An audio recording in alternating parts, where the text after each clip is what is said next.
कैसे हैं आप लोग। आज के वीडियो में हम क्लास 12 2026 का अर्थशास्त्र का पेपर सॉल्व करेंगे, जो कि आपके बोर्ड एग्जाम के लिए मोस्ट इंपॉर्टेंट है। अगर आप पूरे पेपर को सॉल्व कर लेंगे तो बोर्ड एग्जाम में आपको एक भी नंबर आपका माइनस नहीं होगा, यही पेपर आपके बोर्ड एग्जाम में आएगा। तो देखिए, अगर आप वीडियो पर नए हैं तो वीडियो को लाइक कर दीजिए, चैनल पर नए सब्सक्राइब कर दीजिए, बेल आइकन को प्रेस कर दीजिए, क्योंकि बोर्ड एग्जाम के हर इंपॉर्टेंट टॉपिक का वीडियो आपको इस चैनल पर डेली मिलता रहेगा। तो देखिए, हमें पेपर कैसे हल करना है। पहले आपको अपना यहाँ पे रोल नंबर लिखना है, जहाँ पे अनुक्रमांक लिखा है यहाँ पे पहले आपको अपना रोल नंबर लिखना होगा, और नाम जहाँ पे लिखा है यहाँ पे आपको अपना नाम लिखना होगा। समय होता है 3 घंटे 15 मिनट का, और पूर्णांक होता है 100 नंबर का। उसके बाद देखिए, हमें निर्देश दिया है, निर्देश को पहले हम ध्यान से पढ़ेंगे, उसी के अनुसार पेपर को हल करेंगे। पहला है कि प्रारंभ के 15 मिनट परीक्षार्थियों को प्रश्न पत्र पढ़ने के लिए निर्धारित हैं। दूसरा है सभी प्रश्न अनिवार्य हैं। तीसरा है प्रश्न संख्या 1 से 10 तक बहुविकल्पीय प्रश्न है, जिनका केवल सही उत्तर अपनी उत्तर पुस्तिका में लिखना है। और प्रश्न संख्या 11 से 18 तक अति लघु उत्तरीय प्रश्न है, जिनका उत्तर प्रत्येक लगभग 50 शब्दों में। और प्रश्न संख्या 19 से 24 तक लघु उत्तरीय प्रश्न है, जिनका उत्तर प्रत्येक लगभग 150 शब्दों में। तथा प्रश्न संख्या 25 से 27 तक विस्तृत उत्तरीय प्रश्न है, जिनका उत्तर प्रत्येक लगभग 300 शब्दों में देना है। चौथा है प्रत्येक प्रश्न के निर्धारित अंक उनके सामने दिए गए हैं। अब देखिए, हमारा आ गया बहुविकल्पीय प्रश्न। तो बहुविकल्पीय प्रश्न है, प्रश्न संख्या 1 देखिए क्या है। इच्छा व एक दूसरे से भिन्न है। ए ऑप्शन है मांग, बी ऑप्शन है पूर्ति, सी ऑप्शन है लोच, और फिर डी ऑप्शन है इनमें से कोई नहीं। तो इसका सही ऑप्शन जो हो जाएगा, देखिए इच्छा व मांग जो होते हैं एक दूसरे के क्या होते हैं, एक दूसरे से भिन्न होते हैं। तो यहाँ पे ऑप्शन नंबर ए सही हो जाएगा। दूसरा क्वेश्चन है, मांग की लोच को प्रस्तुत करने का श्रेय जाता है। ए ऑप्शन है क्वींस को, बी ऑप्शन है पीगू को, सी ऑप्शन है मार्शल को, और डी ऑप्शन है जे एम मिल को। तो देखिए, इसका सही ऑप्शन जो हो जाएगा मार्शल को। मांग की लोच को प्रस्तुत करने का श्रेय मार्शल को जाता है। तो यहाँ पे ऑप्शन नंबर जो सी हमारा है ये सही हो जाएगा। तो आपको जो सही उत्तर है उसे ही अपनी कॉपी में लिखना है, चारों को नहीं लिखना है। तीसरा है, जब सीमांत उत्पादन शून्य होता है तब कुल उत्पादन होता है। ए ऑप्शन है न्यूनतम, बी ऑप्शन है शून्य, सी ऑप्शन है अधिकतम, और डी ऑप्शन है इनमें से कोई नहीं। तो देखिए, जब सीमांत उत्पादन जो शून्य होगा तो कुल उत्पादन क्या होगा, अधिकतम होगा। तो यहाँ पे ऑप्शन नंबर हमारा जो है सी सही हो जाएगा। चौथा क्वेश्चन हमारा है कि निम्नलिखित में से कौन सा पूर्ण प्रतियोगिता का लक्षण नहीं है। ए ऑप्शन है क्रेताओं की अधिक संख्या, बी ऑप्शन है समरूप वस्तु, सी ऑप्शन है कीमत विभेद, और डी ऑप्शन है विक्रेताओं की अधिक संख्या। तो इसका सही ऑप्शन जो हमारा है हो जाएगा कीमत विभेद। तो यहाँ पे हमारा ऑप्शन नंबर सी जो है ये सही हो जाएगा। उसके बाद पांचवा क्वेश्चन है, संतुलन कीमत में निचली कीमतों पर होती है। ए ऑप्शन है अधिपूर्ति, बी ऑप्शन है अधिमांग, सी ऑप्शन है उच्चतम कीमत, और डी ऑप्शन है न्यूनतम कीमत। तो इसका सही ऑप्शन जो हमारा है वो हो जाएगा अधिमांग। तो यहाँ पे हमारा ऑप्शन नंबर बी जो है ये सही हो जाएगा। छठवां क्वेश्चन है, समष्टि अर्थशास्त्र को एक पृथक अध्ययन की शाखा के रूप में स्थापित किया गया था। ए ऑप्शन है जे एम क्वींस के द्वारा, बी ऑप्शन है पीगू द्वारा, सी ऑप्शन है वालरस द्वारा, और डी ऑप्शन है पेरेटो द्वारा। तो इसका सही ऑप्शन जो हमारा है वो हो जाएगा जे एम क्वींस के द्वारा समष्टि अर्थशास्त्र को एक पृथक अध्ययन की शाखा के रूप में स्थापित किया गया था। तो यहाँ पे हमारा ऑप्शन नंबर ए सही हो जाएगा, जे एम क्वींस द्वारा। सातवां क्वेश्चन है, विश्वव्यापी मंदी किस वर्ष में प्रारंभ हुई थी। ए ऑप्शन है 1929, बी ऑप्शन है 1930, सी ऑप्शन है 1931, और डी ऑप्शन है 1932। तो इसका सही ऑप्शन हो जाएगा 1929। 1929 में विश्वव्यापी मंदी प्रारंभ की गई थी। तो यहाँ पे ऑप्शन नंबर ए हमारा सही होगा। आठवां क्वेश्चन है, निम्नलिखित में से एक टिकाऊ उपभोक्ता वस्तु नहीं है। ए ऑप्शन है फ्रिज, बी ऑप्शन है तौलिया, सी ऑप्शन है मेज, और डी ऑप्शन है भोजन। तो इसका सही ऑप्शन जो हमारा है वो हो जाएगा भोजन। तो यहाँ पे ऑप्शन नंबर डी हमारा सही हो जाएगा। 9 नंबर क्वेश्चन है, आधुनिक अर्थव्यवस्था में मुद्रा की पूर्ति करता है। ए ऑप्शन है पूंजीपति, बी ऑप्शन है केंद्रीय बैंक, सी ऑप्शन है बहुराष्ट्रीय नियम, और डी ऑप्शन है सरकार। तो इसका देखिए सही ऑप्शन जो हमारा हो जाएगा, आधुनिक अर्थव्यवस्था में मुद्रा की पूर्ति कौन करता है। तो मुद्रा की पूर्ति केंद्रीय बैंक करता है, तो यहाँ पे ऑप्शन नंबर बी जो है ये सही हो जाएगा।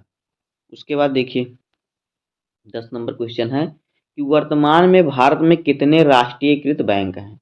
ए ऑप्शन है 10, बी ऑप्शन है 12, सी ऑप्शन है 14 और डी ऑप्शन है 16।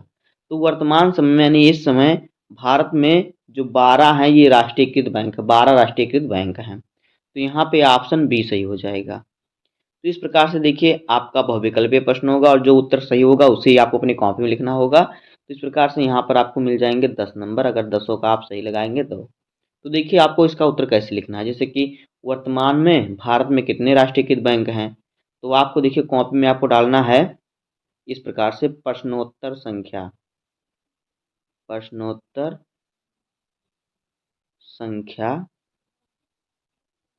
10, फिर आपको यहाँ पे उत्तर लिख देना है और फिर लिख देना है यहाँ पे 12। इस प्रकार से आपको लिखना है। एग्जामिनर देखेगा कि ये प्रश्नोत्तर संख्या 10 का उत्तर लिखा गया है, तो 10 देखेगा वो आपको सही मारेगा, आपको एक नंबर यहाँ से दे जाएगा।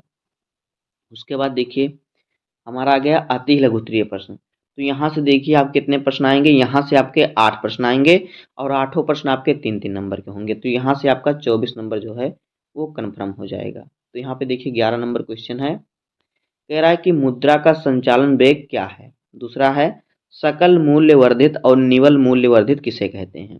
13 नंबर क्वेश्चन है समष्टि अर्थशास्त्र के 2 घटक बताइए। 14 नंबर क्वेश्चन है उच्चतम निर्धारित कीमत से आप क्या समझते हैं। और 15 नंबर क्वेश्चन है कीमत स्वीकारक क्रेता और विक्रेता कीमत स्वीकारक क्रेता और कीमत स्वीकार विक्रेता को परिभाषित कीजिए। 16 नंबर क्वेश्चन है उत्पादन फलन क्या है। 17 नंबर क्वेश्चन है हास मान उपयोगिता नियम को समझाइए। और 18 नंबर क्वेश्चन है अर्थशास्त्र में बाजार शब्द का प्रयोग किस अर्थ में किया जाता है। तो इस प्रकार से आपके 8 क्वेश्चन है, 8 क्वेश्चन आपके देखिए 3-3 नंबर के हैं। तो यहाँ से हो जाएगा आपका 24 नंबर। तो जितने भी क्वेश्चन है सभी क्वेश्चनों का आंसर बता चुका हूँ इंपॉर्टेंट क्वेश्चन आंसर करके, और इस पेपर का सोल्यूशन भी बता चुका हूँ। तो आपको क्या करना, हमारे चैनल पर आपको 2026 के बोर्ड एग्जाम का प्लेलिस्ट मिल जाएगा, उसमें हमसे मॉडल पेपर को हमने सॉल्व कराया है। तो वहाँ से आप देख सकते हैं, आपको हर सब्जेक्ट का मॉडल पेपर सोल्यूशन के साथ मिल जाएगा। वहाँ से आप पढ़ाई करके अच्छे बोर्ड एग्जाम की तैयारी कर सकते हैं बचे हुए दिनों में। उसके बाद देखिए इसके बाद हमारा लघु उत्तरीय प्रश्न आएगा जो कि आपका 6 प्रश्न होगा और 6 प्रश्न आपके जो होंगे 6-6 नंबर के होंगे। तो यहाँ से आपका हो जाएगा कितना नंबर, 36 नंबर। तो देखिए यहाँ पे हमारा 19 नंबर क्वेश्चन है कि प्रत्यक्ष कर का अर्थ लिखिए, इसके प्रमुख नामों पर प्रकाश डालिए, इसके प्रमुख लाभों पर प्रकाश डालिए। उसके बाद है 20वां मांग के प्रमुख निर्धारक तत्व की व्याख्या कीजिए। 21 नंबर क्वेश्चन है भुगतान संतुलन और व्यापार संतुलन में क्या अंतर है समझाइए। 22 नंबर क्वेश्चन है उपभोक्ता प्रवृत्ति से आप क्या समझते हैं, एक उदाहरण और चित्र की सहायता से इसे समझाइए। 23 नंबर क्वेश्चन है पूर्ण प्रतियोगिता की विशेषताओं का वर्णन कीजिए। और 24 नंबर क्वेश्चन है अनधिमान वक्र को परिभाषित कीजिए, अनधिमान वक्र मानचित्र से आप क्या समझते हैं। तो ये प्रश्न आपके 6-6 नंबर के हैं, तो यहाँ से आपका 36 नंबर हो जाएगा। तो देखिए इस सभी क्वेश्चनों का आंसर भी मैं अपने चैनल पर बताया हूँ, जो मैंने पेपर सॉल्व किया उसमें सभी क्वेश्चन का आंसर है।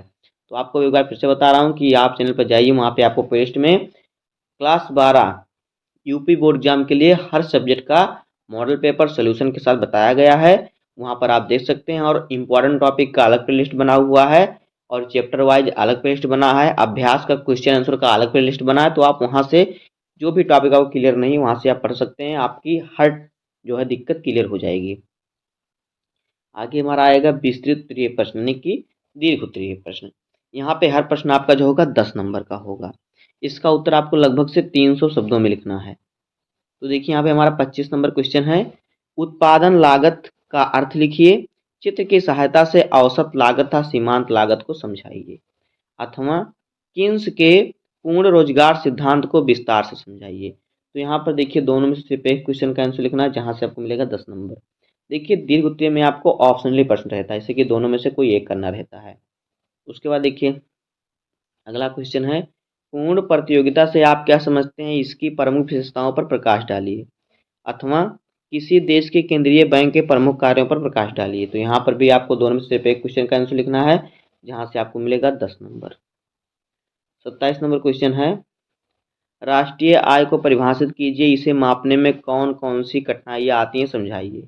अथवा मांग की लोच क्या है, इसे मापने की प्रतिशत रीति को समझाइए। तो यहाँ पर भी आपको दोनों में सिर्फ एक क्वेश्चन का आंसर लिखना है, जहाँ से आपको मिलेगा 10 नंबर। दोस्तों इसी प्रकार से क्लास 12 2026 का बोर्ड एग्जाम का अर्थशास्त्र का पेपर होगा और इसी प्रकार से आप सॉल्व करेंगे तो आपको पूरे नंबर मिलेंगे। तो उम्मीद करता हूँ आपको वीडियो पसंद आया होगा। अगर आपको वीडियो पसंद आए तो वीडियो को लाइक कर दीजिए, चैनल पर नए हैं सब्सक्राइब कर दीजिए, बेल आइकन को प्रेस कर दीजिए, क्योंकि बोर्ड एग्जाम के हर सब्जेक्ट का हर इंपॉर्टेंट टॉपिक का वीडियो आपको इस चैनल पर डेली मिलता रहेगा। तो मिलते हैं किसी नेक्स्ट वीडियो में, तब तक के लिए धन्यवाद, जय हिंद।